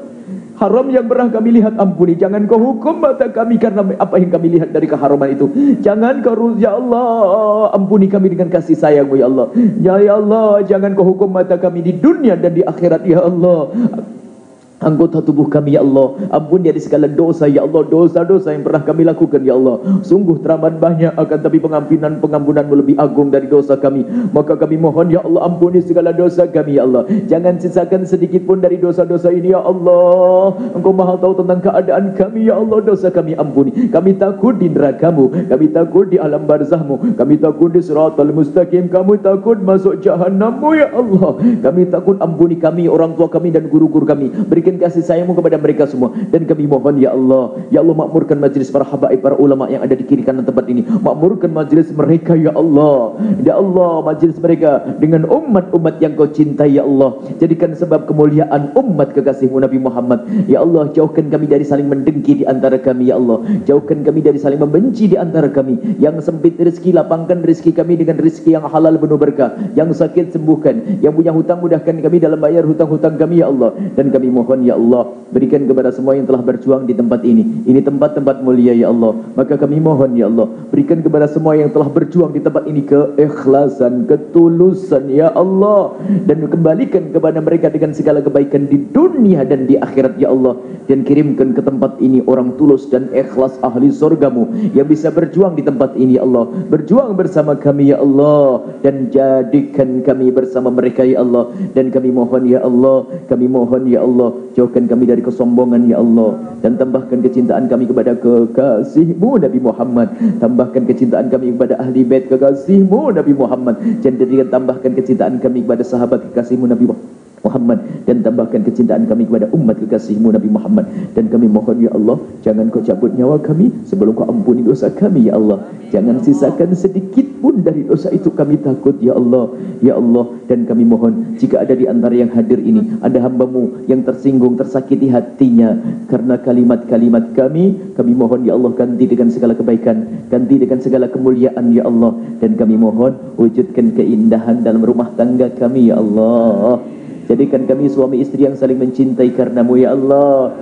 Suami istri yang saling mencintai ya Allah. Indah di dunia, mukaddimah keindahan kelak di surga bersama kekasih-Mu Nabi Muhammad. Yang belum menikah ya Allah, yang belum menikah, jaga kehormatan kemuliaan mereka. Mudahkan mereka untuk mendapatkan pasangan orang-orang mulia yang Kau muliakan, yang menjadi sebab mereka mulia di dunia dan di akhirat. Berikan kepada kami semua keturunan-keturunan yang dibanggakan oleh kekasih-Mu Nabi Muhammad. Ya Allah, panjangkan umur kami dalam ketaatan serta sehat walafiat. Dan berikan kepada kami semua husnul khatimah, husnul khatimah, husnul khatimah, mati dalam keadaan iman. Dan kami mohon ya Allah, jadikan ucapan kami di akhir hayat kami kelak, saat Engkau hendak mencabut nyawa kami ingin saat itu ya Allah, hati dan lidah kami mampu mengucapkan kalimat agung dan mulia, la ilaha illallah Muhammadur Rasulullah, la ilaha illallah Muhammadur Rasulullah, لا إله إلا الله محمد رسول الله صلى الله عليه وسلم.